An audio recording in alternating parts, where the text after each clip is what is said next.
Hello and welcome back to Ranking 76. We're ranking the heroes and villains of the American West. I'm Eric. And I'm Matt. And we are talking George Armstrong Custer, Part 1. I love those donuts. And get it? Just kidding. That's custard. I'm kidding. Oh, look at you. I was so lost there. I was going to need an explanation. I thought of that joke all day at work today. Come on, man. I don't want to say you need to fire the writers, but like... It doesn't get any laughs, huh? I'm sure someone out there laughed a little Someone bit. did. Someone's there with you. If it, like... Inside of me, I cringed a little bit only because when I'm writing a lot of these, I do a lot of dictation. So I like the words, I talk and the words appear on the screen. And Custer like to turn into custard a lot, but also customer. Oh, weird. Yeah. So anyway, that's weird. Never thought I would do a part 1 and 2. Never thought we would split up an episode, but there's a lot in this guy. So it doesn't make sense to either have really tough cuts. He has a big history, a thick history. He does. You would think he'd have a pretty straightforward story, but he's very interesting. Like he very much has two separate like lives. And today we'll talk about the first half of it, obviously, with his Civil War years. And it wasn't what I expected, to be honest. In a good way or bad way? You'll be able to judge that. I think the idea is that we're going to drop part 1 today and then part 2 on our off week so we can keep the schedule going, because I do actually have these planned out to line up with anniversaries and so much. So in order to keep that schedule, we have to take advantage of the off week. So, but because we wouldn't actually be finishing him, we might do I don't know, after we get done talking about Civil Warriors, maybe do a quick little ranking, give him a quick like a initial ranking, and then at the end of part 2 see what changes and what doesn't change. Yep. Ooh, because what if he ends up being like a good guy or bad guy in the first half and then totally turns it around, which I'm assuming is going to happen. There's a story arc that wouldn't. I am convinced after the main source that I use was TJ Stiles, Custer's Trials. If HBO does not make its miniseries on George Custer, I am going to be furious if that doesn't happen in the next 10 years. HBO execs, you're listening, right? You HBO execs that are listening, you better listen up. or reach out to us if you want Eric to help you create a show about Custer. I'd be good. But anyway, actually what's nice about breaking this into 2 parts, I don't feel like we're on a hypothetical clock, because I broke it into, obviously the 2 parts are into 10,000 words. One's 5,700 and one is another 400 or something like that. So after talking for that length, I'd feel probably like pressured to just hurry up, because I feel like I would be taking everyone's time. So this kind of benefits everyone, doesn't it? Yeah, it gives us a little leeway too, making maybe if it is a little bit longer, gives them a week to get through at least the first half and then digest. Yeah, digest what went on. I agree. And also it just before he turns evil. I feel weird about taking up 3 hours of someone's time, like randomly. I don't know why that's a weird fear I have, but I have a thing where if I look at something long, even movies or something, if it's over 2.5, 3 hours, I'm like, oh boy, am I going to be able to get this all in one sitting? This better be good. Let me tell you, right. Runtime better be worth my time. Take for example, The Batman. I mean, come on, entirely too long. I loved it too, but I mean, at the end of the day, you're like, come on, I get it. It's The Batman. If I didn't have to be we went to a 9:00 showing and we got out obviously at midnight. If I didn't need to be at work at like 5 a.m. the next day, I would have really enjoyed it. But I was really frustrated that last hour, because like, okay, seriously, I'm going to bed in this chair. Well, this is the last thing I'll say about this, completely off topic. But if movie theaters wouldn't put 35, 40 minutes of freaking previews on the front, 2 or 3, come on. I'm sorry. Everything else is online. I don't think that's the decision. No, it is totally, because at my dad's, they only put like 2, 3. Fair enough. Hi, Terry. And I mean, why are you putting Downton Abbey on a Sonic movie? I mean, come on. It's a kid's movie. You're throwing a freaking Downton Abbey preview. God. I'm, Anyways, I digress. I'm Back to sorry. the topic. This is another rant. Anyway, hi everyone. Let's talk about Custer, shall we? George Armstrong Custer was born on December 5th, 1839, to a staunchly Jacksonian Democratic family in Michigan. He would never have a lot of money, and most of Custer's childhood he would live in poverty. But at 9 years old, he is apprenticed to be a furniture maker. But after 3 years, we'll call it non-progress. It just quickly ends. With that, Custer has to focus his brain somewhere, and he chooses the military, specifically West Point in New York. He does so by writing a letter to his congressman named John Bingham. Now, you can go through the long process of applying, but if you write to your congressman, they can actually give you a full ride scholarship, kind of, to West Point. And all they have to say is, yes, this lad is good. You should let him in. The issue is that Bingham is a Republican. Ooh, and he is a very staunch Democrat. Yes, which Or I comes from looked a this up. family of Democrats. His dad is a staunch Jacksonian Democrat, which right now, Matt and I in college had a college professor named Dr. Volan. And Dr. Volan's presence is tapping me on the shoulder right now and would like to remind everyone that just because you have a certain political belief today does not mean you would be in the same political party back then. And then It switched, right? It I'll, swapped. yeah. Back in the day, Democrat was essentially meant you were a Republican now. I would say conservative. So try to look Or at I mean, I would say yes, conservative views, yes, conservative and yes. but also, like, I know if you happen to be conservative, you really need to look at this time period as North versus South. Like, rather than looking at it as political affiliation, it honestly is as easy as pro-slavery and anti-slavery during this period, especially during the 1850s. So Anti-slavery was Democrat. nope, Republican. Yes. Republican. So, Okay. and actually, the Republican Party is so new. I had to look it up in the book twice and online because it's like 1855 when Custer writes this letter. The Republican Party is founded in 1854, and I had to like look up. Did they even have national senator or like congressman? They did. I looked it up. So like they're that new. Republicanism is that's new on the House. So when you say Custer was a Jacksonian Democrat, they were for slavery. Oh, you want to pick a fight online, don't you, Matthew? I'm just throwing it out there. I'm just seeing. Because they The lived in Democratic Michigan, which is Party, in the north. it is, but it's also out west far enough where there's actually like it's not far away from Kansas and Nebraska. It's not like we're really not far from, I guess, not the hints of the South, but yes, it is a northern state. He sympathizes with the southern states eventually. We'll get into that in a second. But I think the easiest way to view it is yes, most Democrats. I don't even want to say that. It's North versus South. It really is. Rather, because you do have Democrats. Okay, so in let's the take the North. political parties out of it. It's Yes, North and South. North v essentially. South. The political parties that don't match up with today's thinking, and even honestly with slavery, obviously no party is. So I guess let me rephrase the question.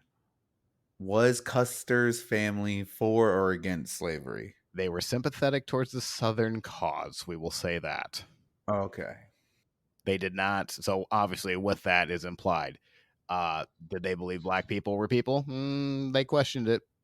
So let me get this straight. So he wants to go to West Point. Mhm. So he writes his senator, who happens to be Republican. Republican.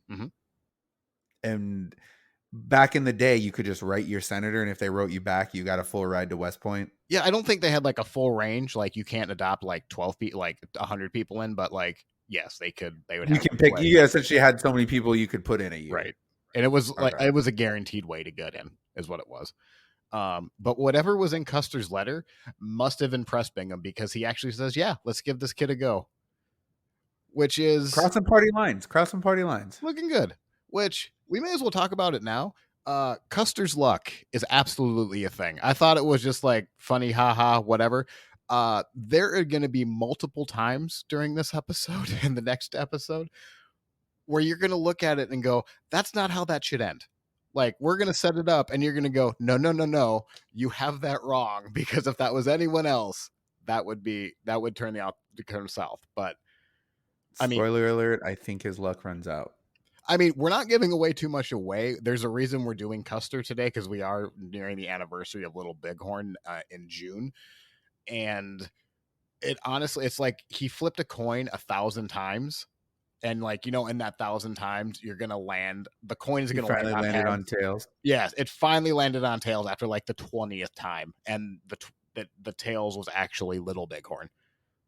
Now he's very skilled. You're going to like, he is very skilled. It's just, It's not that he's boy, just all luck, but fate really favored was on him. his side. Fate was on his side, huh? And he was very, very aware of fate favoring him. So at West Point, today we view West Point as the premier military academy in the United States. Going back then, West Point was more of a working class school. Most elite families won't actually send their schools off to war for some reason. Instead, they'll opt to send them to be a lawyer, a businessman, so on and so forth. Huh. Funny how that still rings true today. Hey. Anyways. Coming in hot with all these political statements. Oh, funny. Those who did go to West Point were more blue collar. Most of them had very little education, and West Point was probably the best education they could possibly hope to get, because during academic days, they would spend 10 hours in a classroom all day, which sounds absolutely horrible. Jesus wept. That sounds terrible. They would learn to read, write, study chemistry, and even learn French and Spanish, as well as obviously the strategies of warfare. Wait, hold on. So they were learning all these sophisticated topics and reading and writing. Eventually, Sound it out for me. Okay, yep. All right, now mix these two chemicals together and tell me what compound it is. Like what? What is the periodic table other than a bunch of random letters? I mean, am I right? Am I? Yeah. You can just no one knows what FL is. I mean, come on. You can just throw any combination of those elements into whatever you want, and it's going to turn out fine. No, yep. Just go ahead and do it. If there's any chemists here, I think we just lost them, or they're yelling at the radio. Caution, kids at home, do not just mix random chemicals together. Please do not. See, I didn't even pick that up. I was leaning towards like they're teaching them French and Spanish, which obviously like the Spanish American or the war with Mexico just happened like a decade ago, but like in France, Napoleon hasn't been dead for all that long. He's still within living memory. But I like the idea of reading and writing and then having them to roll their R's and then transfer it into French, like all at once. Like, and then this very Southern accent trying to do all of it. I would love it. I would love sitting in that room. So hard to learn just sitting in the classroom all day, every day with just information. It had to have been information overload. Just sitting there, just regurgitated like mouth. After a while, it's just mouth vomit, right? Just I just want to go home. Yes, the Charlie Brown wah wah wah wah wah wah. And I'm sure it was probably like, well, they were also learning discipline too, because that's what they came out of it officers, right? Yes. Speaking of which, Custer, maybe not the best student. He had, according to a friend, that he was you could be two things. You could be the head of the class or the foot. So essentially it's Ricky Bobby speak in the 1850s of if you're not first, you're last. Since Custer wasn't going to be first, you may as well be last. And be a bunch of fun. So he would do things, he would be a bit of a prankster, that golden-haired boy. Some of his pranks, other than starting food fights, which as someone who runs a food account in for a school district, if anyone starts a food fight, I hate them. They're the worst.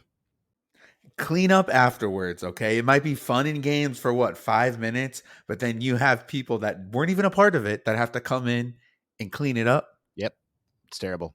And that's me. I'm the one that cleans it up. Anyway, he would then, this one made me laugh. He would knock the support leg in tents so that it would collapse on cadets sleeping inside. Oh my, I'd be so mad because they probably don't get a lot of sleep anyways. Just whoop. During academic days, he would sit behind a redheaded boy, and he would mime as if he was a blacksmith tending a fire, like hammering again. No, that's good. I like that one. I like that one. I'm of Irish descent, and I have a red tint to my beard, and I even thought that was funny. Like, huh? I wish I knew someone that was that ginge. God, he was a prankster then. Yes. Oh, I'm not even done.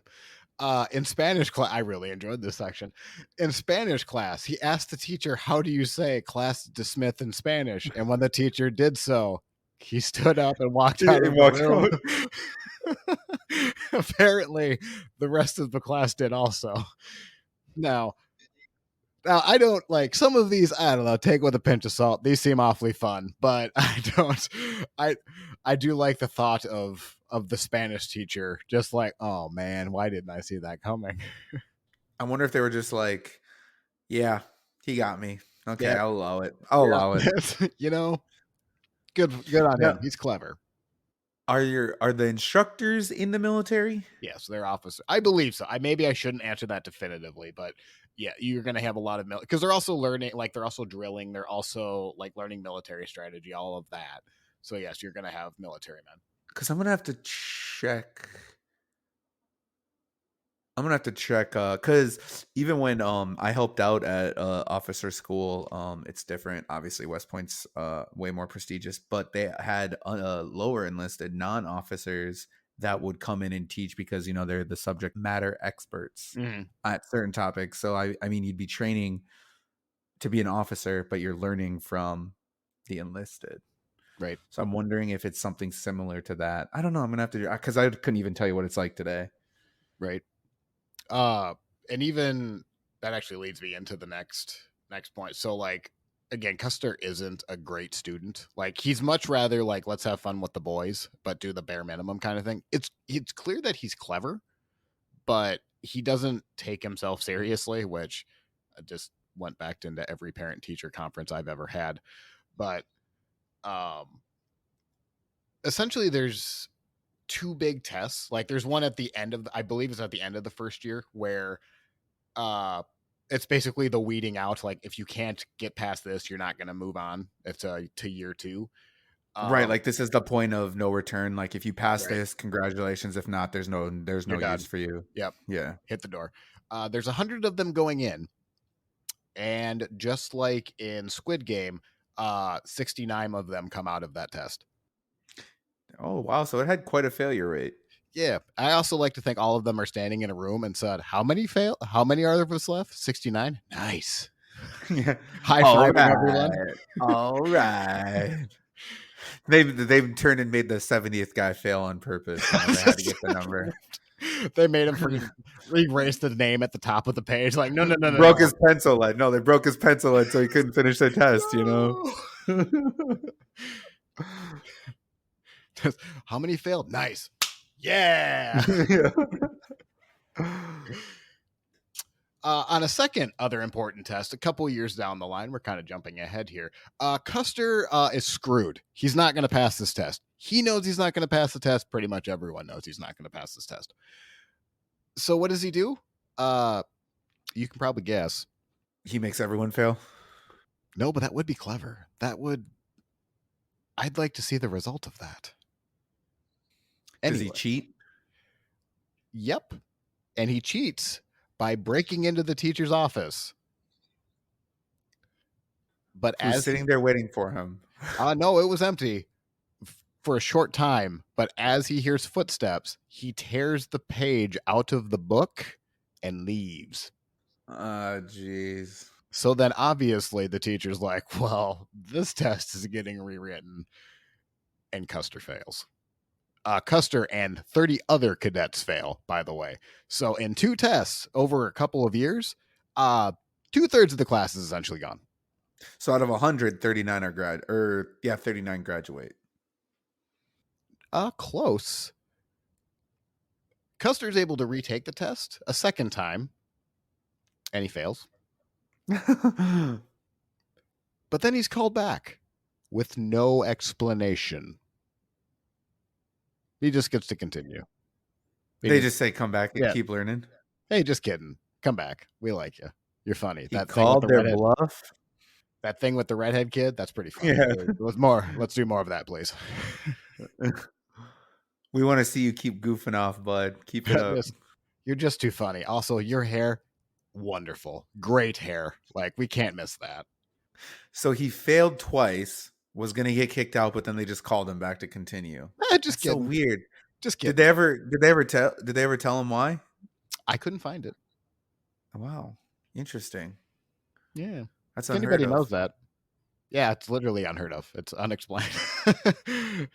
Coin flip 1. All right. A second example of that's not how that should go. Unbelievable. Over 4 years at West Point, Custer becomes within 8 shy of being expelled from demerits. Do you want to guess how many demerits it takes to be 8 shy away from expulsion? Take a guess. This is West. Now, keep in mind, this is West Point, the prestigious college, the military standard of American military men. They don't take no stuff. So being in the military, they probably give you 100 for 4 years. 100 a year. Okay. Custer leaves the academy with 792 demerits. Yep. So they give you 200 demerits a year. Supposedly. Now, you can probably explain to me what a demerit is a lot easier, but apparently the legend is Robert E. Lee is the only one to ever graduate. This probably isn't true anymore, but Robert E. Lee for the longest time was the only one to graduate without a single demerit. And I'm picturing a lot of nitpicky stuff, plus, hammering the back of a redhead's hair. Well, I was going to say the demerit's probably like for anything that you step out of line, demerit. You forget a textbook, demerit. You're late to class, demerit. It's not just an epic list of he brought a rubber chicken to class, or right. It's not like it's a indescribable offense or anything crazy like that. It was probably a lot of stupid stuff, but 700, that's quite a bit. 792. Hey, when you're not first, you're last, remember.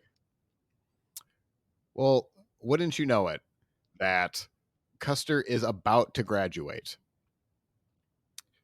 But there's a kind of a mentorship in West Point.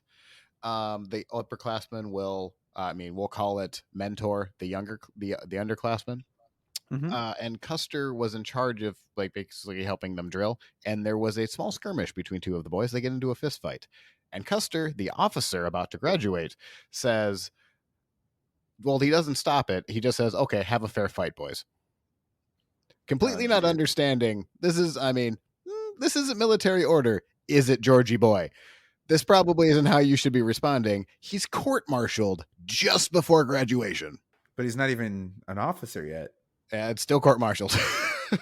This is how this man rolls. I mean, how do you even start? What's below the bottom? Gone. Oh, did he get expelled then? Well, let's get into it, shall we? So they hold the court-martial, and Custer doesn't deny it happened, but he goes in full sympathy of, I'm a soldier. This is what soldiers do. We're about to go to war. We're fighting. Please don't do this to me this close to graduation. And they say, tough luck. Well, they say he's guilty because he doesn't deny it. But they decide, now let's set the room, shall we? Picture like your old, like the judge with the powdered wig, and there's George Custer just eating off every single one of his fingernails, like really nervous in front of the court. And you have probably the two cadets in the back, just like with a brown eye, something like that, like black eye. And the guy gets up and goes, George, you're guilty. You know you're guilty. Now I will read off the punishment. Are you ready? George Armstrong Custer, you will be reprimanded in papers. Okay, everyone, that's a good day. So they just basically write him up. Yeah, they put something on his permanent record. Oh no, not his permanent Yeah, record. how will he ever come back for it? No, stop. It's too much. But he's allowed to graduate. He graduates 34th out of his class, Out of 40. out of 34. Oh. But we jumped ahead a little bit there. But yeah, he did it. He just barely did it.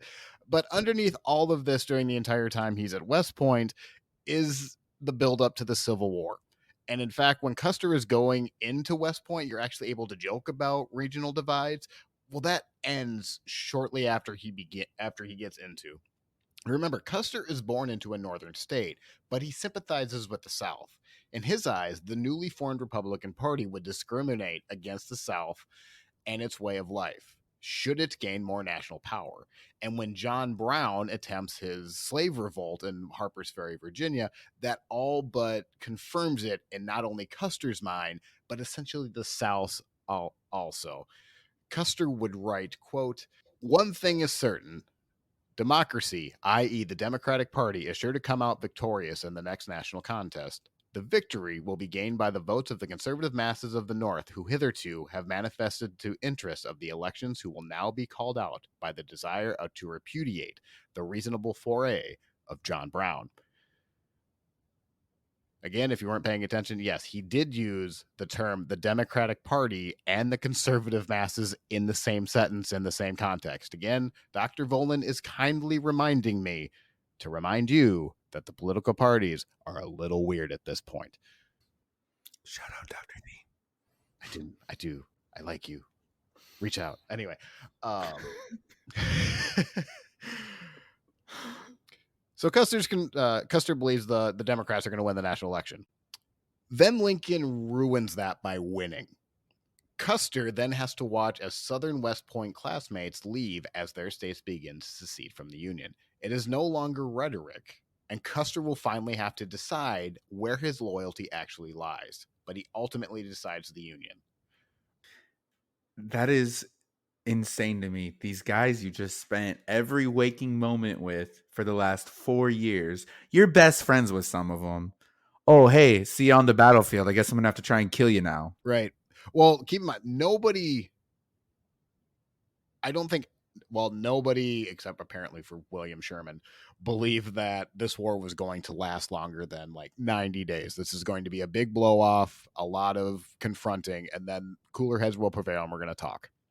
Like What, nobody, like, did a lot of people think no one was going to die? Because, like, yo, these are my, like, yeah, brethren. it's going to be a lot of like beating your chest together, and then like maybe we'll punch each other in the face, and then we're going to come back together. Nobody believes the Civil War is going to be 4 years and the most costly war in the United States history. Like nobody sees that coming, except for William T. Sherman. Apparently, enjoyed saying that. Told you. So, but for Custer, he might sympathize with the South, but he's chosen to stay with the Union. And on George Washington's birthday, the band starts playing the Star Spangled Banner. Custer is actually leading the cheers for it. The few Southern cadets that remained kind of awkwardly stood there, not knowing exactly what to do. But when it ended, they started playing Dixie themselves. Custer would write on April 10th, 1861, "I feel confident that we will have war in less than a week, and if we do, I never expect to graduate here, neither does any of my classmates, nor the class above me, as we will be ordered to join recruits, etc." This is where the officer and the professors say. So not only like the professors are now telling him that they're probably going to war for a bit. Maybe you won't graduate, which probably explains why he was just reprimanded in his permanent record, essentially. Because like we're about to go to war, why are we going to kick this guy out? Like we might actually need him. We just trained him for the last 4 years. Like, we probably could use him. When Fort Sumter is fired upon, Northern cadets gather that night and sing the Star Spangled Banner. as the Southern cadets again just stand there kind of realizing like, I don't know what to do here. They don't sing Dixie, but like that had to be the absolute most tense. So Custer, again, we jumped around a little bit there, but he graduates. Hip hip, barely though. 8 demerits away, court-martialed, passing, failing a Failed the test, test. failed the test. Like he shouldn't have passed. If we're being completely honest, there was a lot that needed to go right in those 4 years. With war underway, Custer is given the rank of second lieutenant and is assigned to the United States Cavalry. He takes a train to New York and immediately buys supplies with a saber and a sash. And I don't want to say George Custer wasn't an efficient shopper, but I can picture him looking at sashes for hours, like a real long time. This one hangs too low. This one doesn't have enough frills. Can this one have diamonds on it, please? He had to have been unbearable as a 21-year-old buying a sash. But after he finds his sash and his uniform, what do you think the first thing he does? Parties. No, he gets his picture taken. Oh, yeah, of course. Of course. Because we're about Look to go at to me, war. Ma. Yeah, we're about to go to war. I need everyone to know Like who's rolling up. the infamous picture where you just stand there looking menacing. If you can look it up, it is a fairly famous picture. He is dazed, we will say. That'll probably be the picture I use for the graphic on this episode. But he is a complete baby face, just looking all sorts of, if we're being honest, he looks high. But in terms of officers in the Army, Custer is one of them. But as he was the last ranked officer in the most recently graduated West Point class, he is literally the least junior of all officers in the military. As far as officers go, you can't be lower than George Custer. His orders are to go find Winfield Scott, who at the time is a prominent name, but that's about it. He has his nickname, Old Fuss and Feathers, he got during his military career. He is a War of 1812 veteran. It's 1861, and he's still leading the army. He is 75 years old, who made his name really in the war against Mexico in 1848. Listen up here, you little. Oh, those orders had to just be brilliant. We're gonna try something we did back in my day, you youngins. Someone get the trebuchets.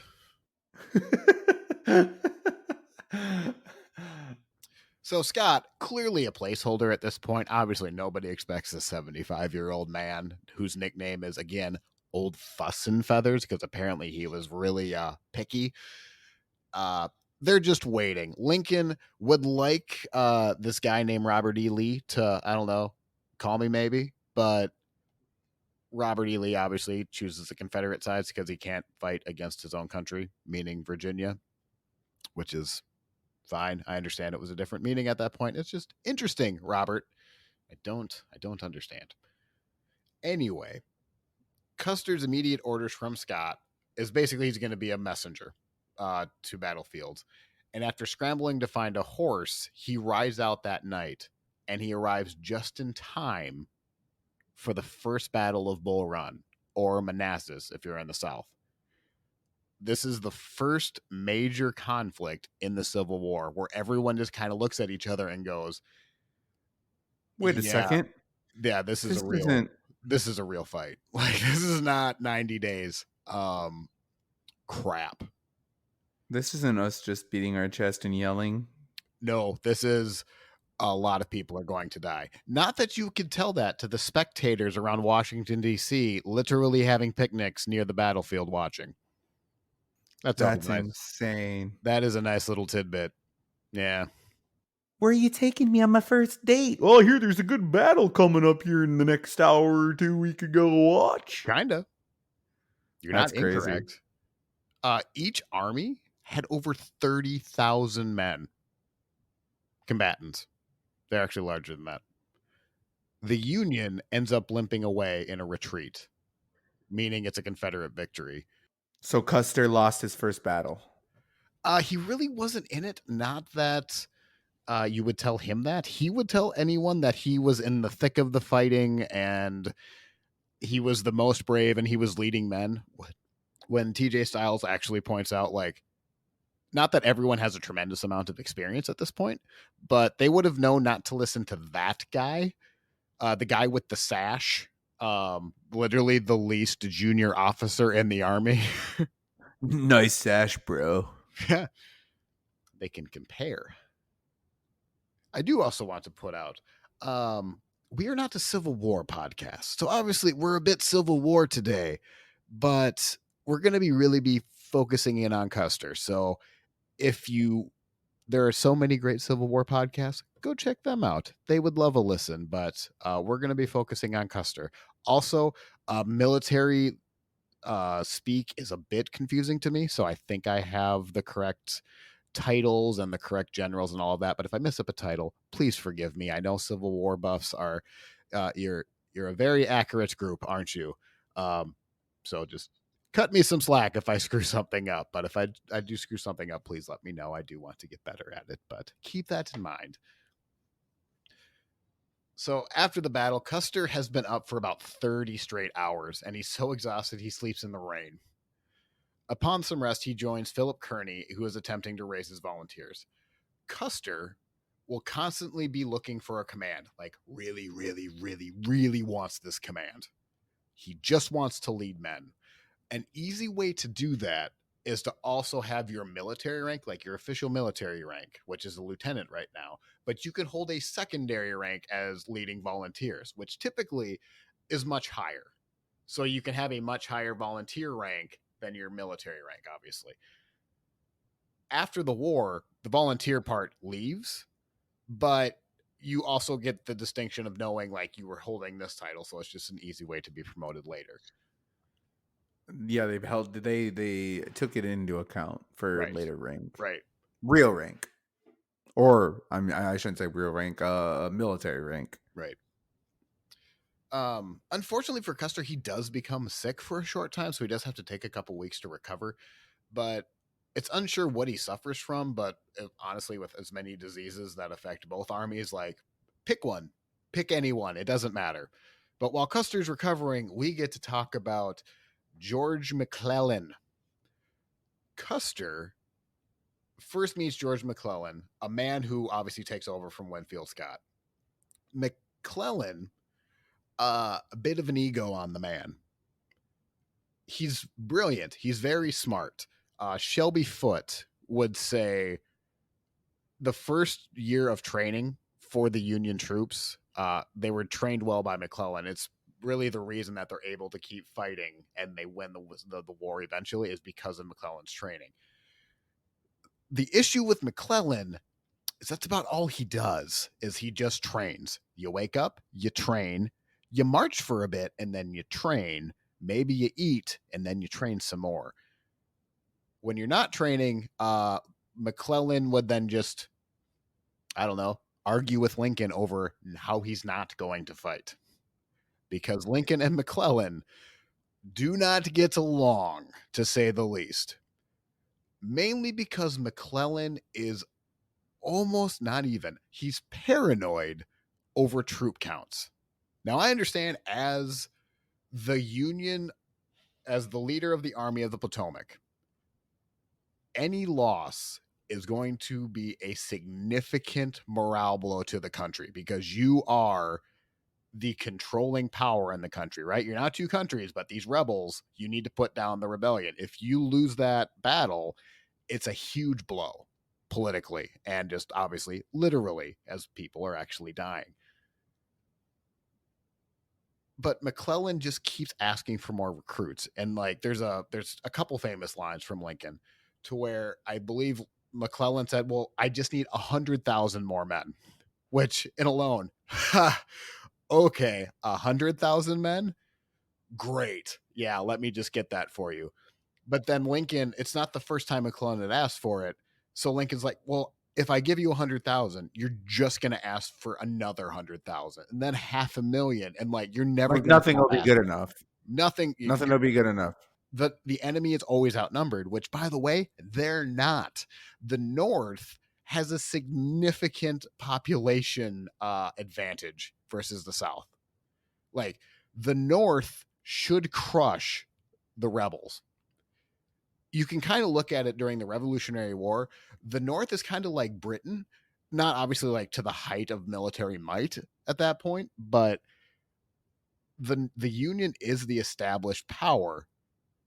The Confederates are kind of the American Revolution, the George Washington type, who just need the war to last as long as Farmers possible. and Yeah, militia.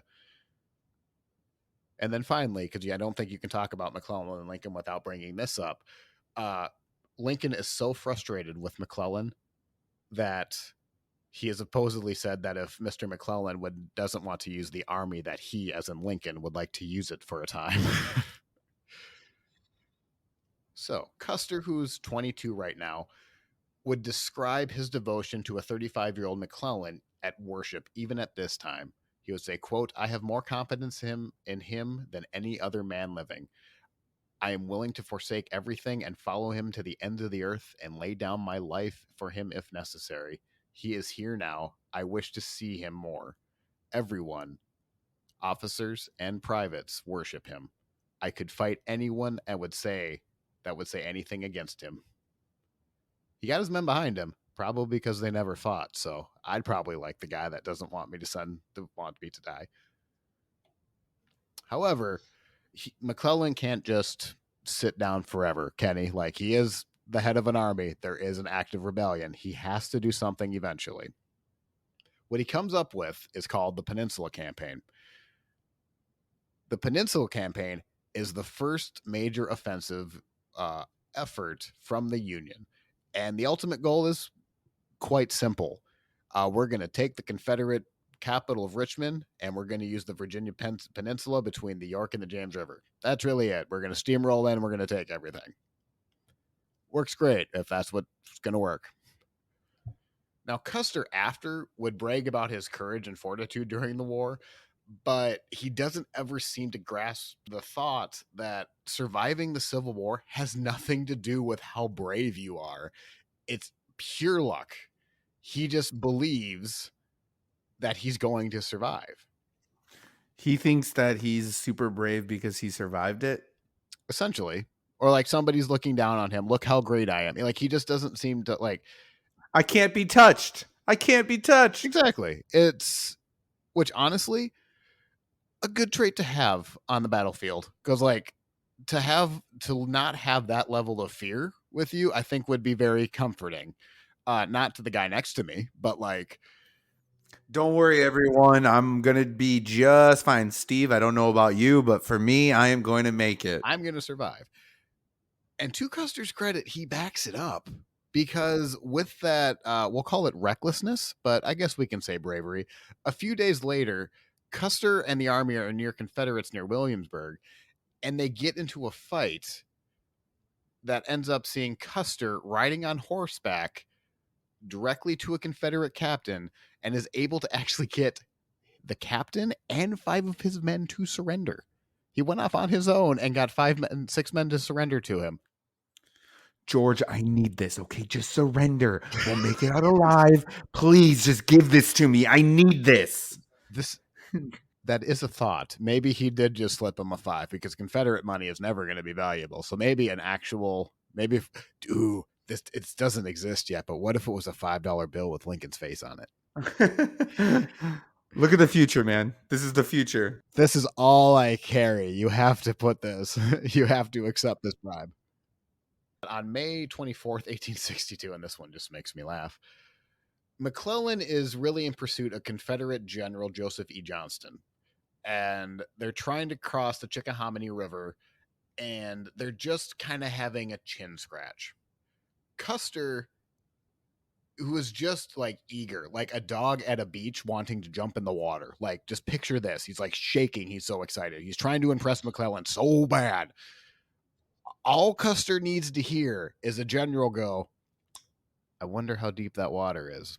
And Custer, very much like that same dog at the beach, runs into the water, drums into the middle of it, and shouts, "McClellan, that's how deep it is, General." The eye rolls had to be unbearable.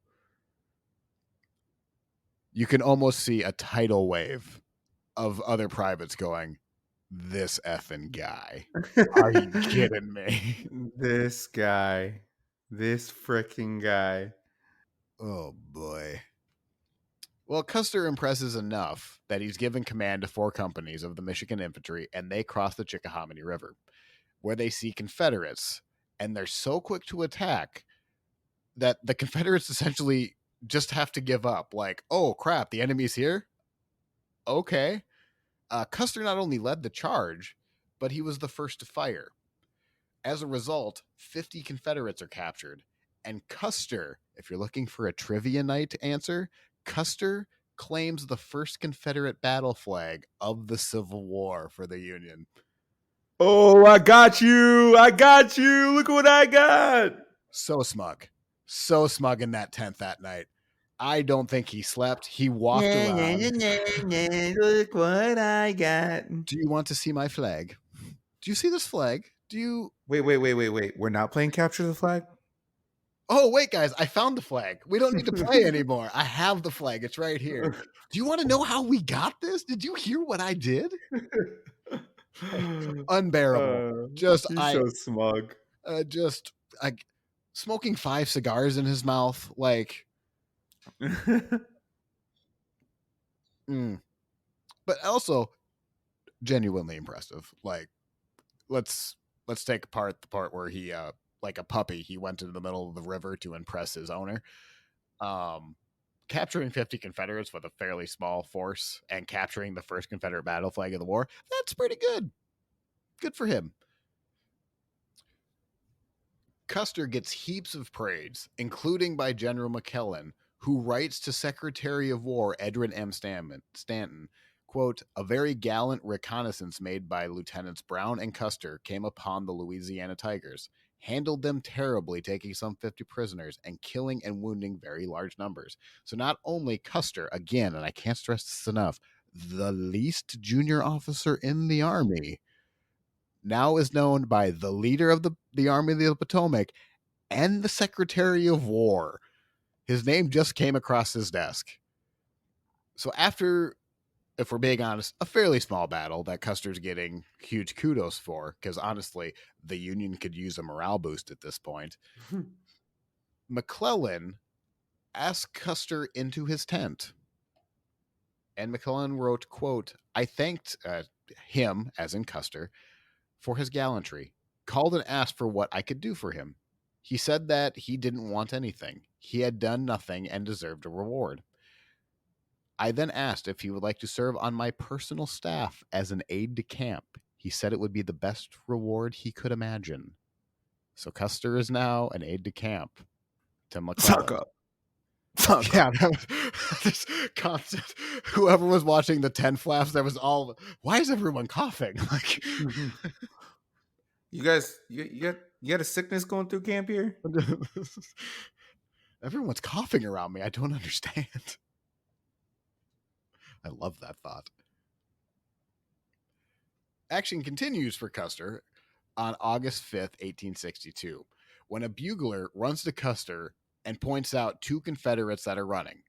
Custer grabs his revolver and rides towards them. He spots the officer, and the officer starts running away. Custer then takes an angle to cut the man off at a fence. They both jump.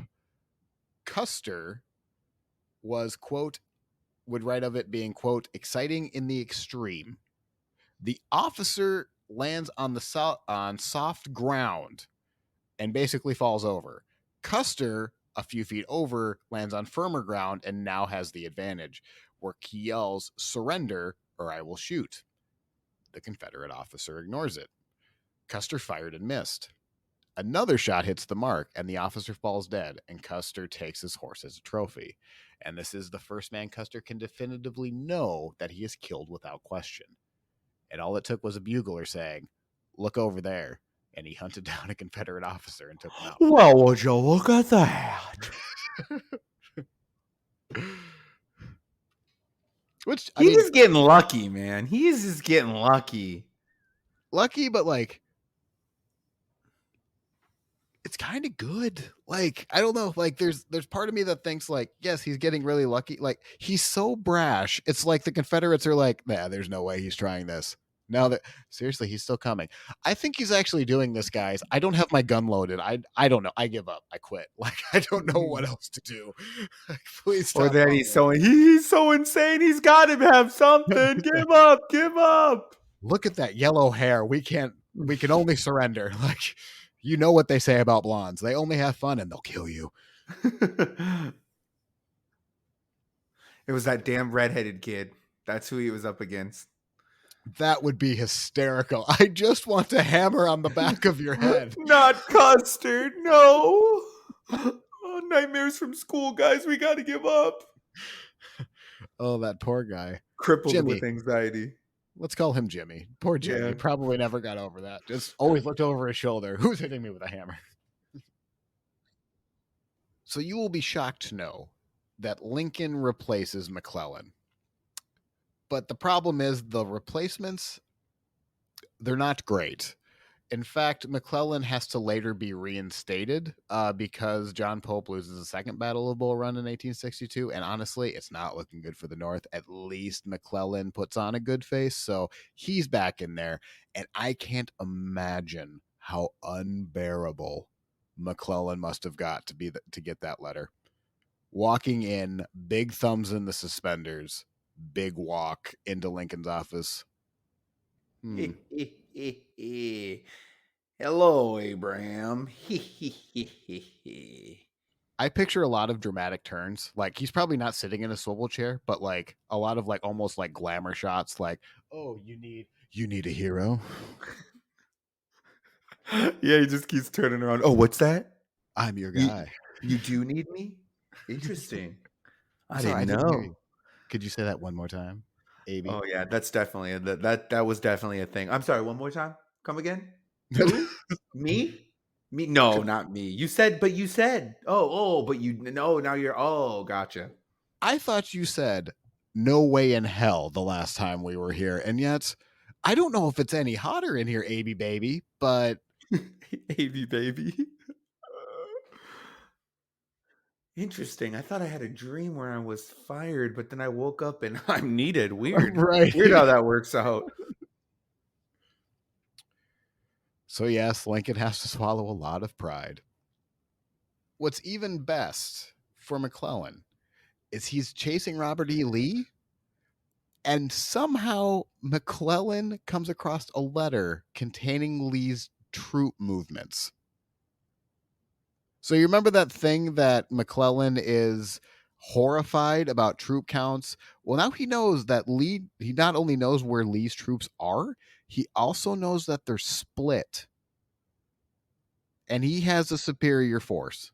Meanwhile, at a southern camp, hey, have you seen that paperwork with all the troop movement? Yeah, it's right.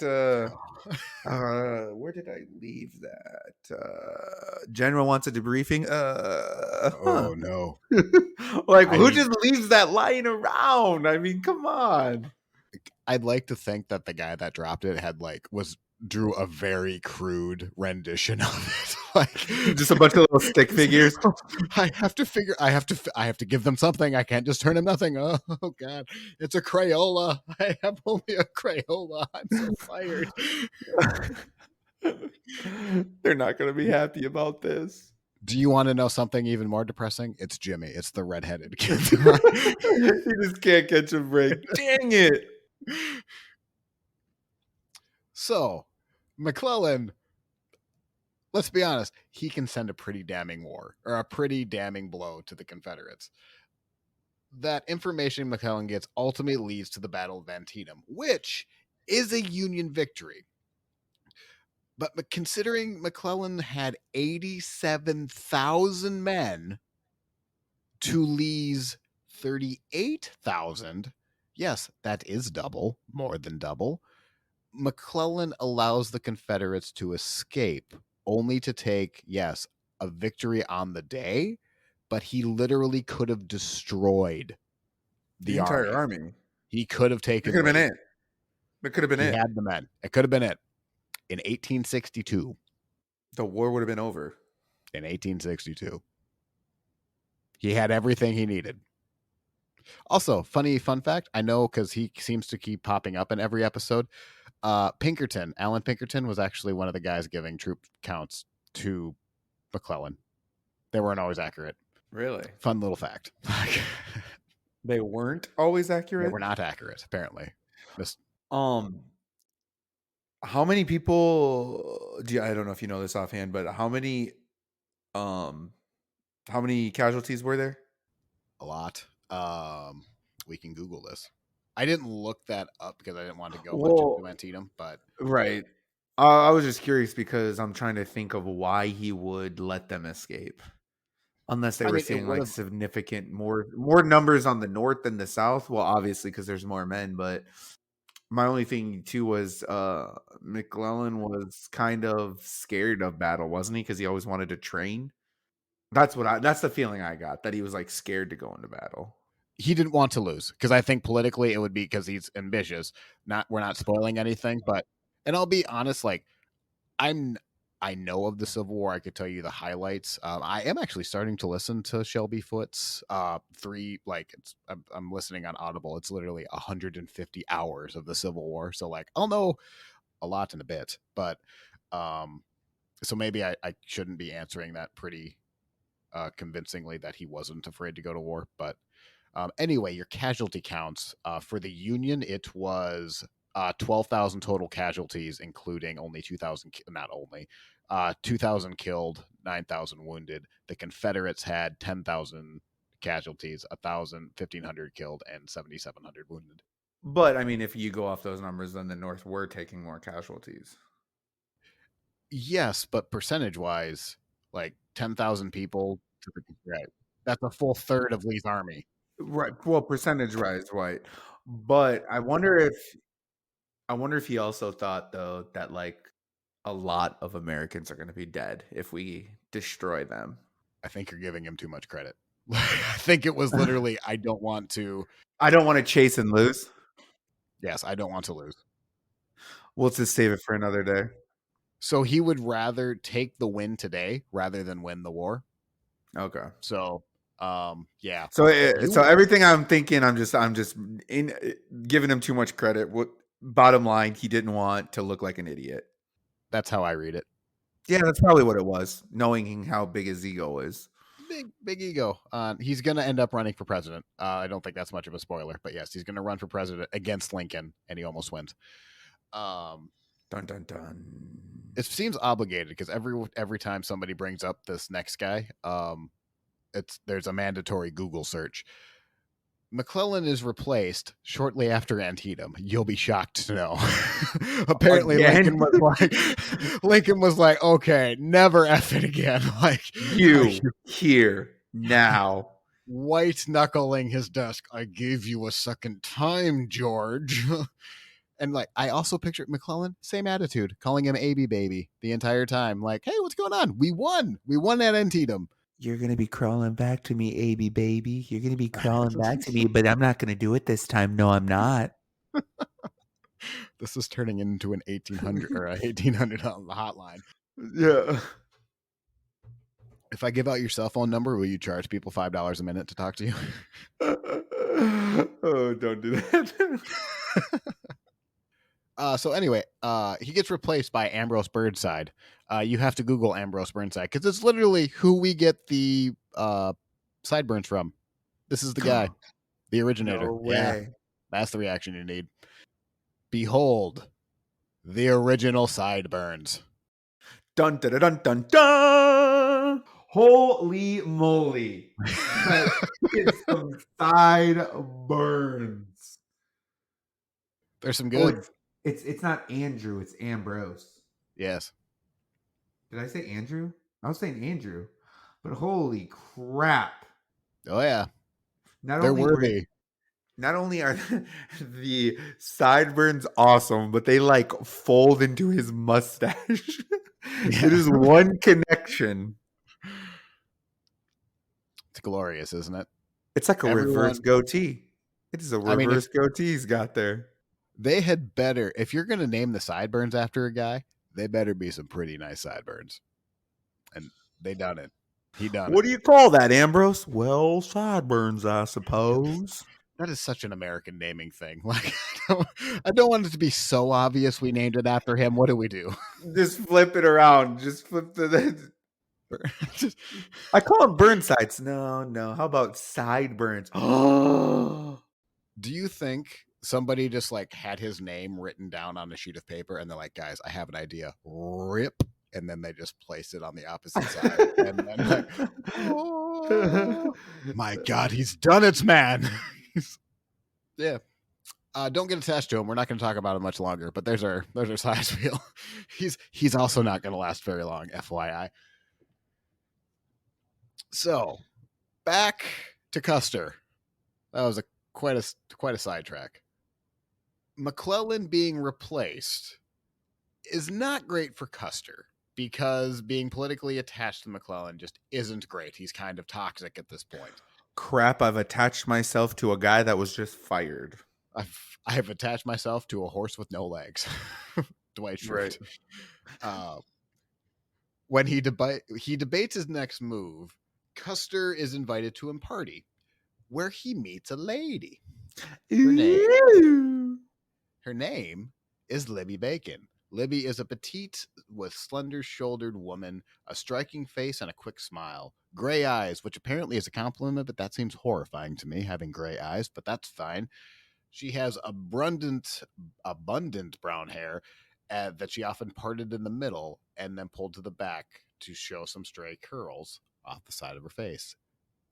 She is quite beautiful, according to all of the sources. Custer is instantly smitten with her. So smitten that to TJ Stiles, we'll say he tracks her down. Just tracking. It's not stalking. He's just keeping an eye on her. Definitely not. I followed you home. Yes. Do you want to see this Confederate battle flag I captured? He would watch her attend church services. I don't know if he's in the church, but I think he is, just hiding behind the psalm. Somehow, he always seems to be in the right place to walk Libby home from appointments. Just somehow. Weird. However, Libby does talk to him every day, so maybe there's a little bit more smoke to this fire. Maybe he just beat her down. Who knows? Maybe she was actually crying for help. We don't know. On New Year's Eve, 1863, he admits to her that he loves her. And, quote, nobody else can entertain me for more than an hour without his feeling lonely. And, quote, he would sacrifice nearly every earthly hope to gain her love, and he would accept nothing less than for her to be his wife. Oh, bless my heart. The speech may have done something. Seems like Libby is either playing hard to get or playing go away, please. But they are seen together at the next party a couple days later, and Custer is even seen putting Libby onto a train and touched her elbow. Oh, whoa. Hey, this is a G podcast, Eric. You can't be talking like that. He elbowed her. He got all deep in that elbow. I'm sorry, everyone. I'm going to have to censor this out. Oh, no, not the elbow. Elbow joint. On Custer, the other hand, you dirty dog, you. You elbow me so well. On the other hand, remember when Custer says no one else can entertain me for more than an hour? He found someone else, didn't he? Well, he flirts with someone else, but it seems like they have a weird relationship. And we're not going to go, we could honestly have an entire episode on just their relationship, but it's, for context for this next bit, Will Smith just slapped Chris Rock like a month ago at the Emmys. They seem Oscars. to me to have, yeah, there it is. What did I say? Emmys. The TV show one, the TV show award show. Oh, that's the difference. Okay. Anyway, Chris Rock got slapped. Custer and Libby seem to have a very, I don't want to say toxic relationship, but it's very like, I'm going to make you jealous to make you feel something, and then you're going to make me feel jealous. Like that's just, they kind of just go back and forth. Now we're not on the planes yet, but like that's just constantly going on with each other.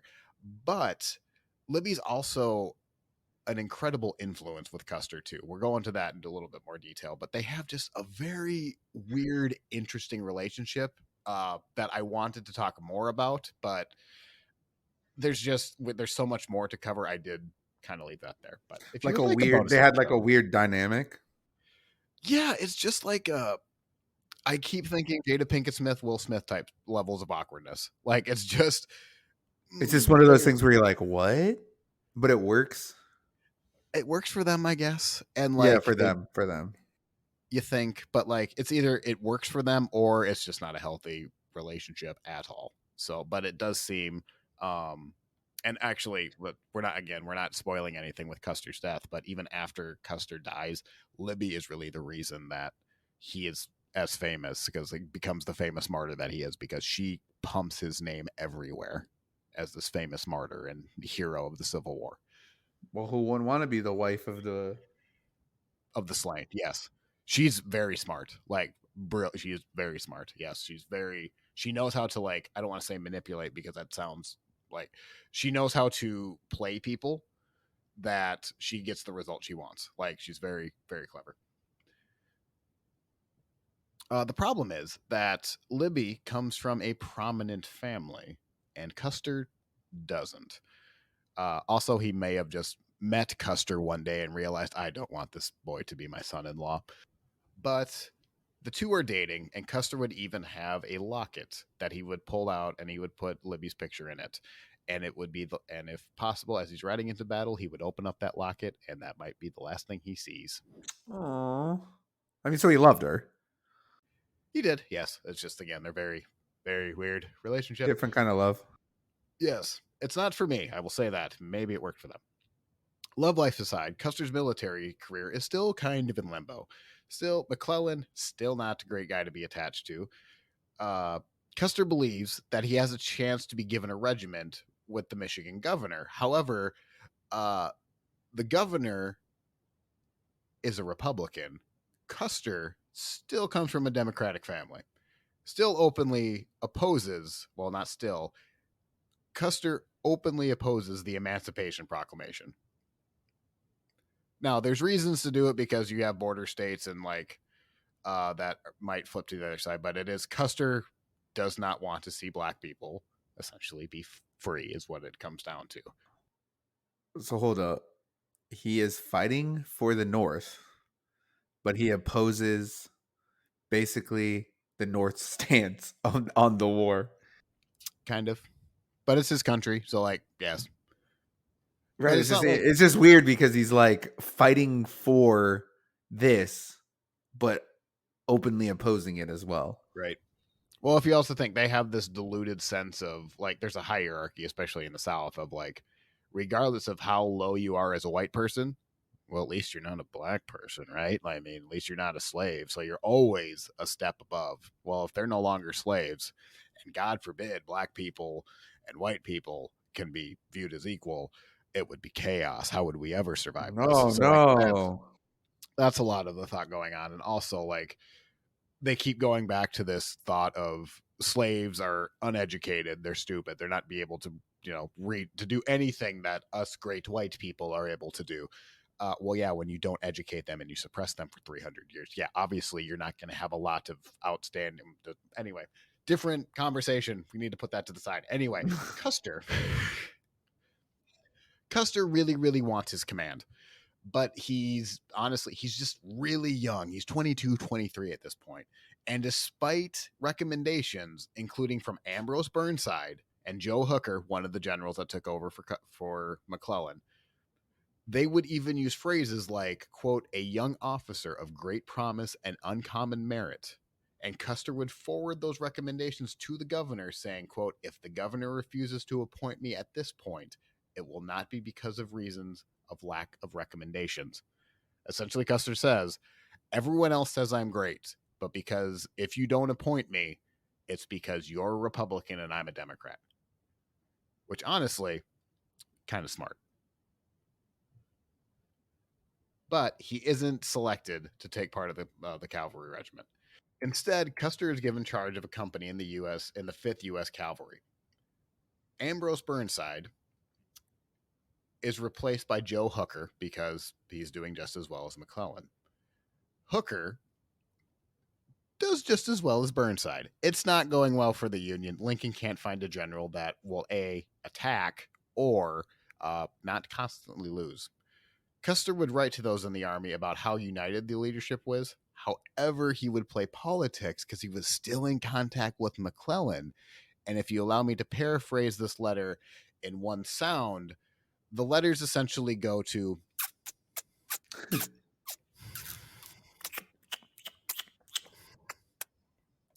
Georgie. The letters would actually say, "My dear General," which already I roll. Anyway, "My dear General, I know you must be anxious to know how your army is and how it has been doing.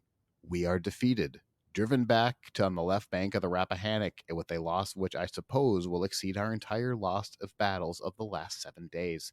You will not be surprised when I inform you that the universal cry is, 'Give us McClellan!' If I am not mistaken, there will be much howl to go up from the conservative press of the peoples of the North, which I will leave, but not one course open to the administration to pursue. We miss you. Call me back." Beep. Yeah, essentially, McClellan, you up? On June 17th, Custer is riding with a man named Alfred Pleasonton, who pull towards the Bull Run Mountains when they learn that Brigadier General Kilpatrick has began fighting with the Confederates. Custer arrives just as the Union troops are falling back, closely followed by Confederate cavalry. Custer, who I don't believe he's part of Kilpatrick's men, but I couldn't really find it either, he says that he gets orders to do a countercharge. Custer breaks ahead of the Union lines and goes into enemy cavalry with his saber in hand. So not only he's just going into enemy lines Again, solo. what is with him? Jimmy. It's all after one guy. It's Jimmy.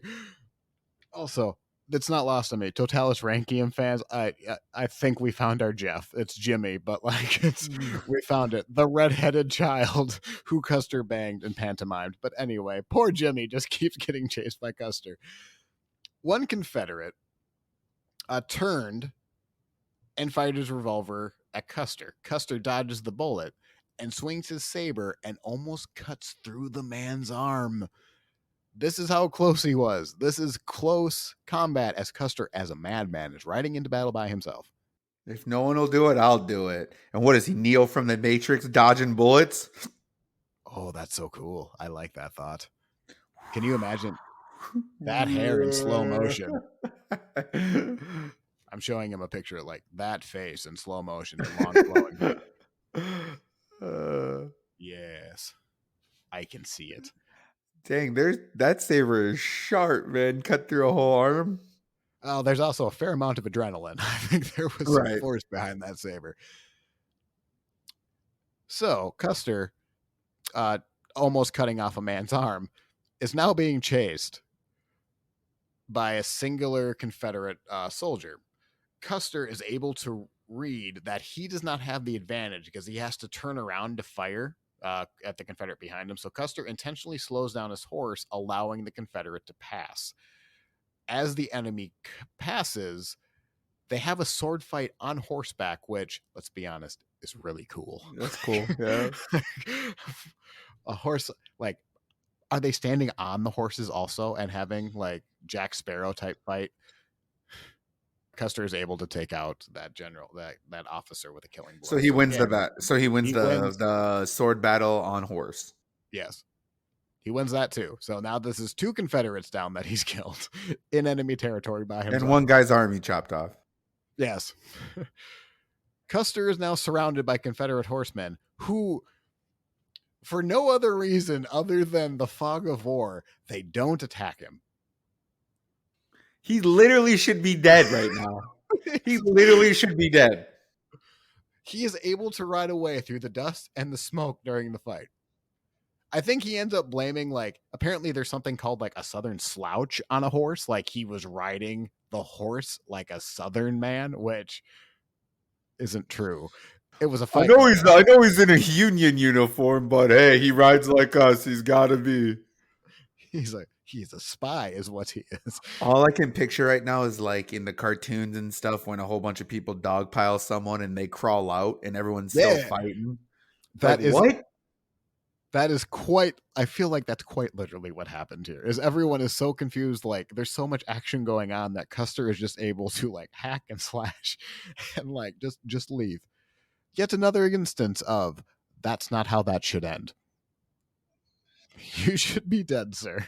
You should be dead so long ago. He can just not get that coin. Or that coin flip is just, he's 3 for 3, 4 for 4 by now.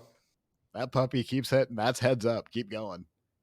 Yet another commander for the Union offer. This time, it's George Meade. Meade promotes Pleasonton, again, who is Custer's mentor at this point, who then meets with Custer, who Custer fully expects to be promoted, likely to be captain. However, Pleasonton does promote Custer, but it's not captain. It's Brigadier General of Volunteers and is given command of the Michigan Infantry and is 23 years old and is the youngest general in the Army. Oh, no. I want to know what Custer said to that. It was just a high-pitched scream. Like, I don't even... It was... I don't know what he said, but everyone heard him say it. If you thought he took a long time buying his sash before... To the sash store. To the sashes. We need these sashes. You won't be surprised that Custer is not surprised he got promoted to general, just that it happened as fast as he did. But he did have a uniform in mind because the Union general officer uniform, it's fine, but he has his own ideas. And is almost immediately, it's like he gets the promotion, and it's like he rips off his captain's uniform, his lieutenant uniform, and there's the general uniform just right underneath it like Superman. And he's soon seeing around wearing it around camp. Apparently, some of the other officers were not quite as impressed. So he was a lieutenant, and then he got promoted to a general? Brigadier General of the Volunteers. Oh, of the Volunteers. Yes. That was his volunteer rank. Yes. I was going to say. But he's still part of the main army. But it's still part of the army. It is still, he still has the title of general at 23. Right. But I was going to say, I love how they skipped about 9 ranks.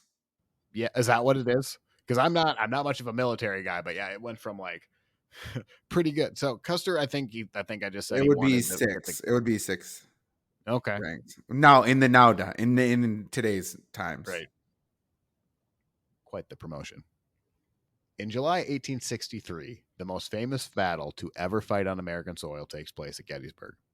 Custer, from a result of this battle, will become a national hero for the fight. For Robert E. Lee, this is one of the few offensive movements that he takes during the war. During most of the fighting in the Civil War, it happens in Southern Territory. Lee, this time, comes north to show you how confident he was in his fighting ability. And to be honest, Robert E. Lee is running circles around anyone Lincoln puts in front of him. We won't go into details of it, but just know they are getting embarrassed by Robert E. Lee. McClellan didn't.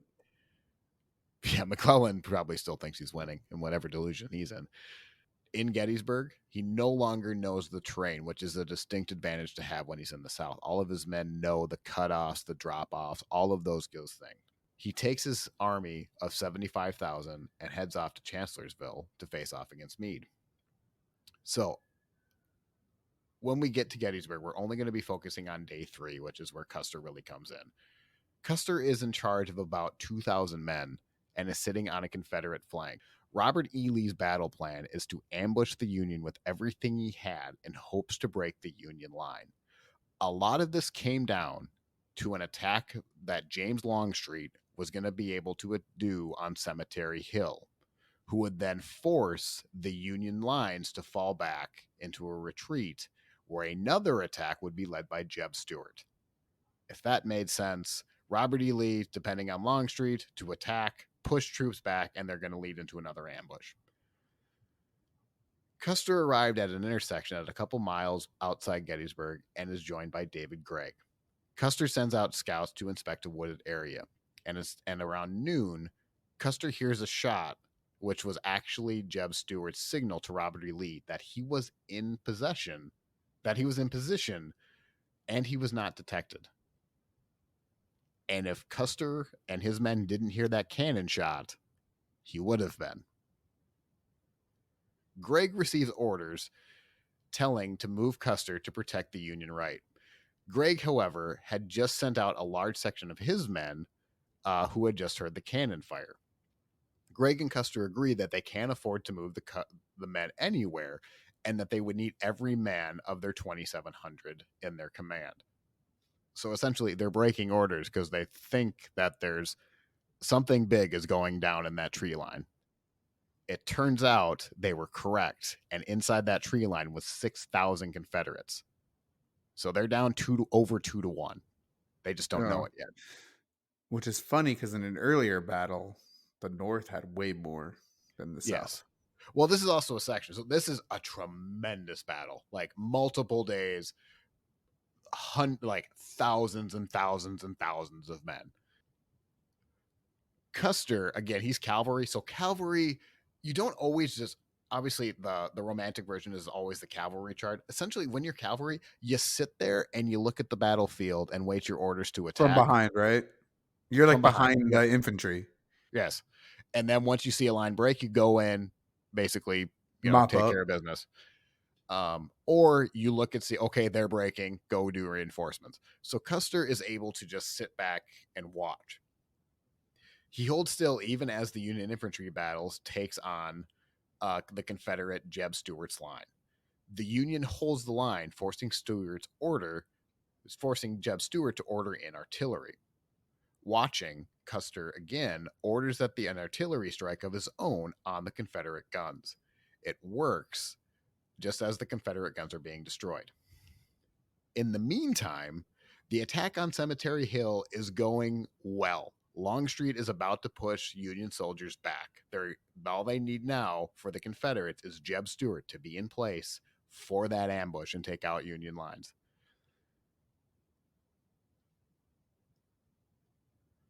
Should Custer and Gregg not have seen that cannon shot, Stuart would just be ready and waiting. The Union are holding up their line at this point. But the Union is also running low on ammunition, and they're soon going to be forced to retreat. Custer, looking on, realizes this and orders his men to get off of their horses and march towards an assist. Stuart counters by sending in his own cavalry, and this is what Custer has been waiting for. He orders his own regiment of 400 to enter a counterattack, and during which he screams, "Come on, you Wolverines," and quite literally leads the charge. Custer and his men are able to chase the Confederates back into a wooded fence, where again Custer, in full go mode, screams again, "Come on, you Wolverines," and they charge towards the fence. And when both sides get to that fence, the collision is so violent that horses flip end over end, crushing riders between them.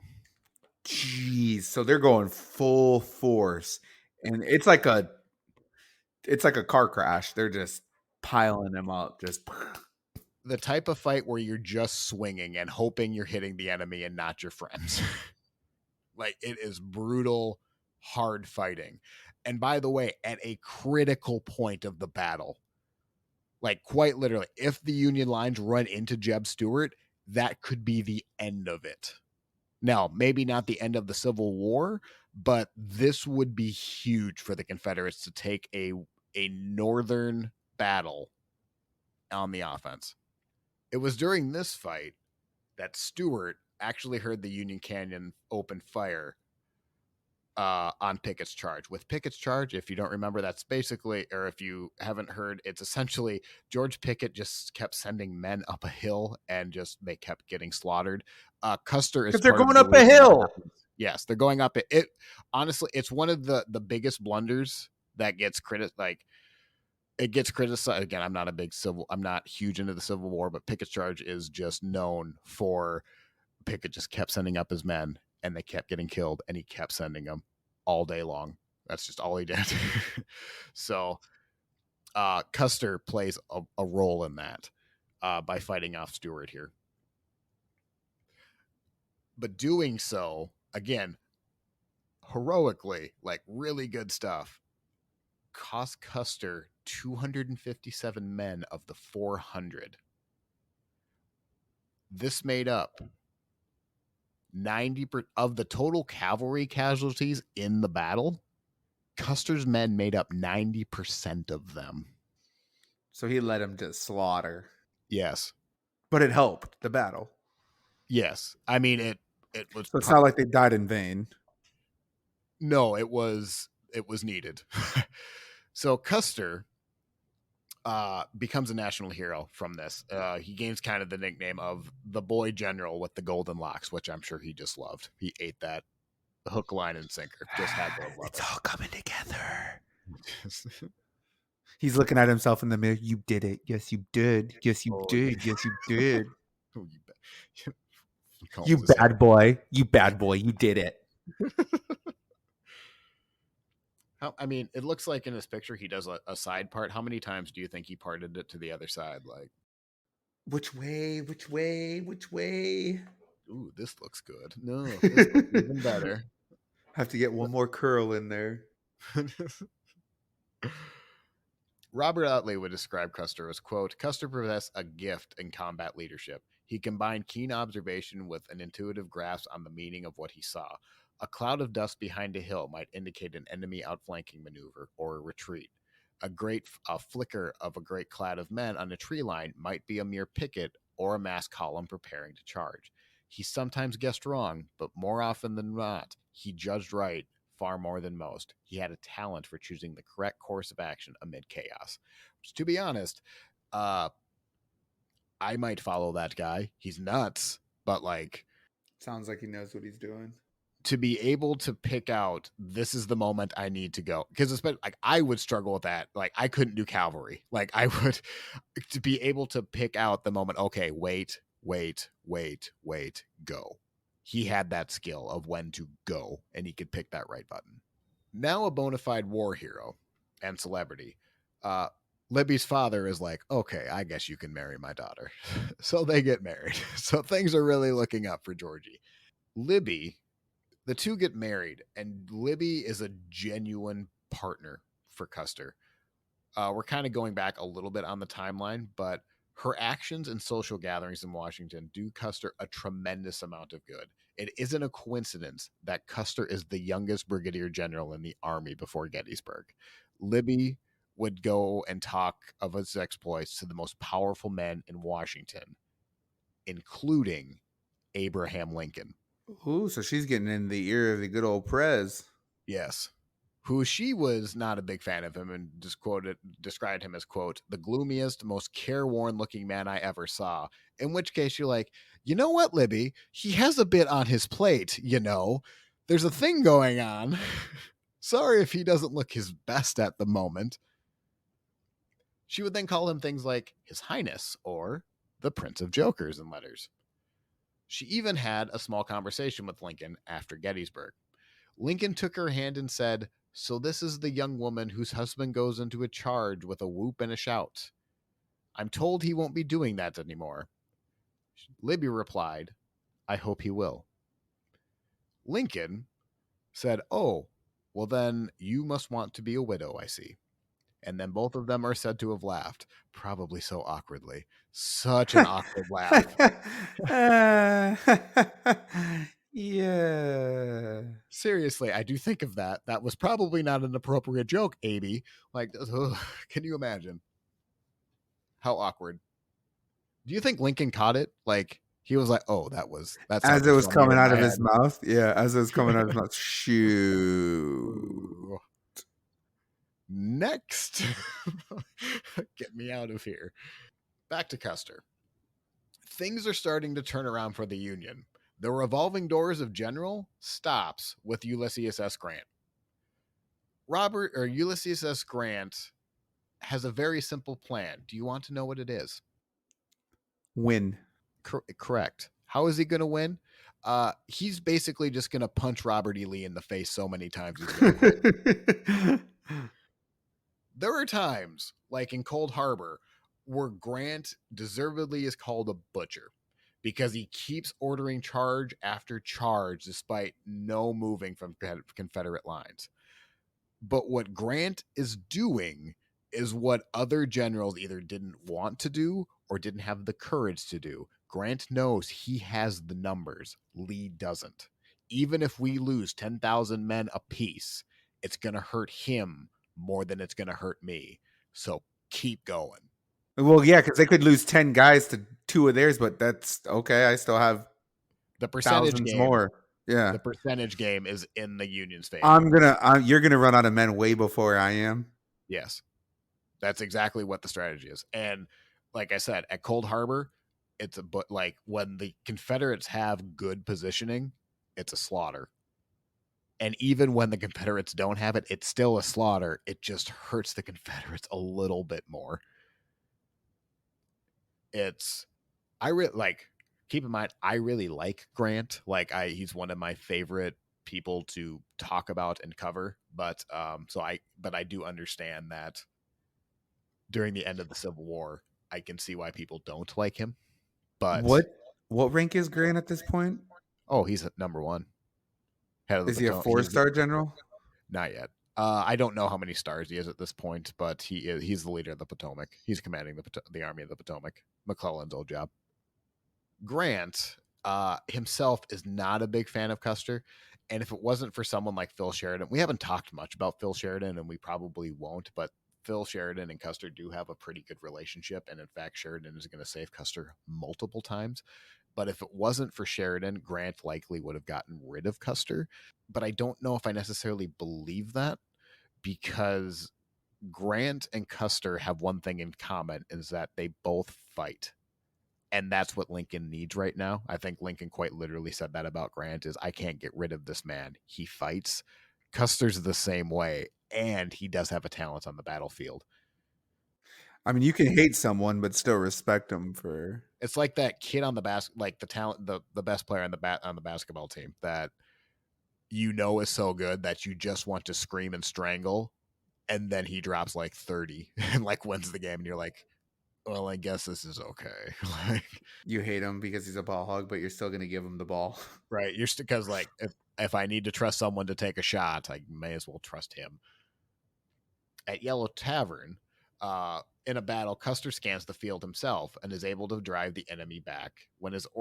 He then orders a charge at full gallop as they hack their way through a line of artillery, which ultimately leads to a Union victory and the death of Jeb Stuart, a la from the previous battle in Gettysburg, which Jeb Stuart had a pretty good reputation for the Confederates, so that was a big win. On June 11th, 1864, Custer, under the command of Phil Sheridan, heading towards Trevilian Station, connects up with the main body of the army. Custer's orders are not to engage the enemy, but they get near Louisa Courthouse and they start taking fire. Custer holds his ground and is able to fend them off. In a curious move, Custer either realizes that there must be more fighting happening, but he doesn't tell Sheridan that he's going to break orders and actually head towards a place called Trevilian Station, where it seems just a bit unguarded. Custer now has access to approximately 800 prisoners, 90 wagons, and 1,500 horses, and it just looks too good not to pass up. Maybe halfway through, they should have realized there's no one here stopping us from doing this. Oh well, let's continue to take it, shall we? Meanwhile, you'll be shocked to know the Confederates in the process of cutting Custer off from Sheridan, the main body of the army. As Custer's men start to leave the station, they're ambushed. During the ensuing fight, Custer would be described as unmistakably excited in a fight that honestly he's quite screwed in. Like, this is not a thumbs up moment. As Custer orders his men to fire, they initially have to use their revolvers, and without the ability, and they hold their ground. Without the ability to wait, Custer orders a countercharge. So he's outnumbered in an ambush, and he's charging them. But not only is he sending men in a countercharge, he's riding back and forth between the men's position. Quote, Custer was everywhere. According to a Confederate, Custer was everywhere, back and forth, constantly giving orders, reconnoitering, fighting men in person. So he's doing everything he can in a bad situation. He is playing a game of poker, and he has a hand he can't fold. So he has to try to win with it. That same Confederate would write, quote, sitting on his horse in the midst of his advance, platoons and near enough could be easily recognized by me. He encouraged and inspired his men by appealing as well by his example. He's just riding in between, bullets whizzing by. When Alexander Pendleton said what from the artillery says, General, they have taken out one of my guns. Custer said, no, I will be damned if you have. Come on. And Custer said that they drove the Confederates away from the cannon. When the flag bearer calls out, General, they have killed me, take the flag. Custer ripped it from its staff and shoved it inside his uniform. Custer is able to hold them off for 3 hours. God. Being hit by at least 2 spent bullets that hit him in the shoulder and the arm that only leave a bruise. Only when he sees his men fall from a horse, Custer still rides out to pick him up in the middle of the battlefield. A bullet grazes Custer in the head, only stunning him.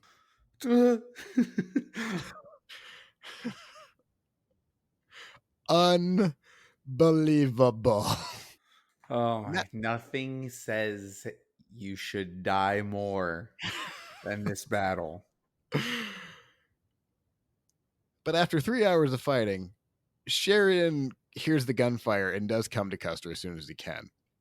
He sends reinforcements to help. And with that, Custer is saved. 361 of his men, however, weren't so lucky and they were killed. When Sheridan asked Custer if the battle flag had been taken, Custer exclaimed, not by a damn sight, and then pulled out the flag from the front of his uniform and gave it to Sheridan. This was the largest all-cavalry battle in the Civil War and is eventually going to be called Custer's First Stand. As 1864 turns into 1865, and as Grant continues punching Robert E. Lee in the face, Custer is promoted by Secretary of War Edwin Stanton to Major General, and is a pretty big deal at this point, if we're being officer. Stanton, who is very, we'll say, stringent on his praise, says General Custer, a gallant officer, always makes gallant soldiers. Custer is said to have looked embarrassed. And let me just call bullshit. Yeah, I wanted to bring this up, but I'm glad you said it. Okay, so here's how you remember if they're 1, 2, 3, or 4 stars. Okay, so it goes brigadier, major, lieutenant, and then general. But there's a little thingy we say, be my little general. So if you say that, whenever you say, like, if someone says, oh, I'm a major general, and you're like, well, what's that? For those of you that, don't know ranks, you just go be my. So that's 2. So he's a major general. So that's a 2-star. And then a lieutenant general is 3, and then a general is 4 stars. Okay. Just throwing that out there for everyone. So if he says anything like, brigadier, B1, so 1 star. Okay. Cool. In April 1865, after a long siege in Petersburg, Confederate lines break as Lee retreats to Appomattox Courthouse. Phil Sheridan is with Custer, and they are about to attack Lee when Sheridan sees a Confederate officer rides towards them on April 9th and wanting to discuss a truce. Custer, impatient, rides ahead under his own flag of truce. God. We're gonna talk to we're just gonna hear from James Longstreet, who again, Custer, under his own flag of truce, is riding towards Appomattox Courthouse. And Custer goes up to James Longstreet and says, "In the name of General Sheridan, I demand the unconditional surrender of this army." You will notice it says General Sheridan and not General Grant. Nice little touch there. Yeah. Interesting. Longstreet said that he did not command the Army of Northern Virginia. There's a guy above me that does that. I don't know if you've heard of him. And Longstreet would quote, "Nor would he ever surrender it to Sheridan." Custer was again within enemy lines without authority, addressing a superior officer, and disrespected General Grant as well as myself. That is a direct quote from Longstreet. Oh my God. Custer calmed down when Longstreet told Custer that Lee would discuss surrender with Grant. "No, I won't surrender to you. That's for the big boys to decide. This isn't our talk." Like, what was he thinking? Like, for real. He's thinking he's going to end this war. Yeah, here's the thing. I'm not the person that can just say okay. That's above my pay grade, so I also like, so in Custer's head, he can almost accurately say that he captured the first Confederate battle flag of the war and he demanded the surrender of the army at the end of it. He can almost accurately say that. God. It's ridiculous is what it is. Some bravado in this man. It's like we're on our way to the courthouse. Not if I get there first. Let's go. Oh yeah, I just have to go to the bathroom real quick. I'll meet you. I'll meet you on the way, and then you just see him take off, go around, take off. Do you think as he's saying he's going to the bathroom, their hands are already in their heads are already in their hands? Like, we know what you're doing. I wonder if they're just like, I hope he dies. I mean, seriously, such a pain in the butt. They actually had to lower their rifles. Like, no, guys, it's almost over. It's fine. Let him. You can take him prisoner. You can take him. Unbearable. There's one last little cherry on top of this. The two generals, Grant and Lee, meet at Appomattox Courthouse a couple days later. Custer is present during the surrender. Phil Sheridan actually gifts the table that the treaty was signed on to Custer, because he deserves that. Yeah, he did so much.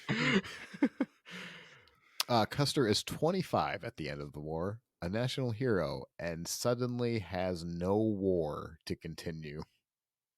I wonder how he will adapt.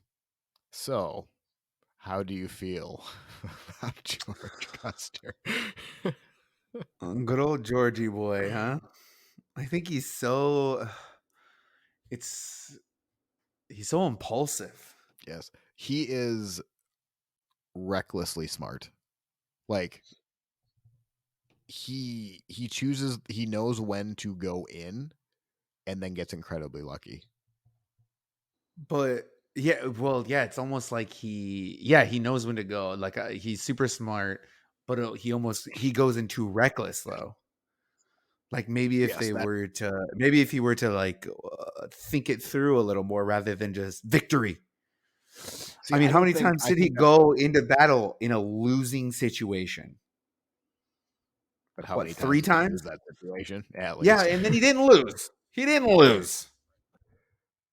I think if you take that aggression away from him, though, none of those things happen. So I think like one leads into the other. Custer's luck is a result of him being incredibly lucky, but also he was smart. Like, I do feel like it's not just like you do get this. He's just like a shaking dog trying to like not like hold back all of his emotions when he's kind of picking his spots. It's just when he picks his spots, there is no going back. It's full bore. Do you think like towards the end he started getting like too thinking he's greater than he is? And that's why he started being a little bit more, I would say, reckless. I think that was always there. I don't think that. Head into the courthouse. I think, well, because if you remember at the beginning, he rushed into a river just to prove how deep it was. And then then he demanded the surrender of 50, and then he captured the first battle flag. I think it was always there. Now he gets more bold, as he obviously gains more experience, but 25 and already part of a major victory. yeah, But major name. now what? It's not like they're going to go right into another war. A different kind of war, but I guess that is for next episode. Part 2 will be out, as Eric said, on the off week, which is a week from now. So you are being treated to 3 episodes in a row, 1 per week. It'll be part 1, part 2, and then the next episode. Crazy Horse, because we're going up to the Battle of Little Bighorn June 26th. So we'll do Custer, and then Crazy Horse, and then Sitting Bull will come out on, I believe, June 28th is what I think it is. I'm Matt. I'm Eric. We will see you next time. All right. So end part 1. Please flip tape over for part 2.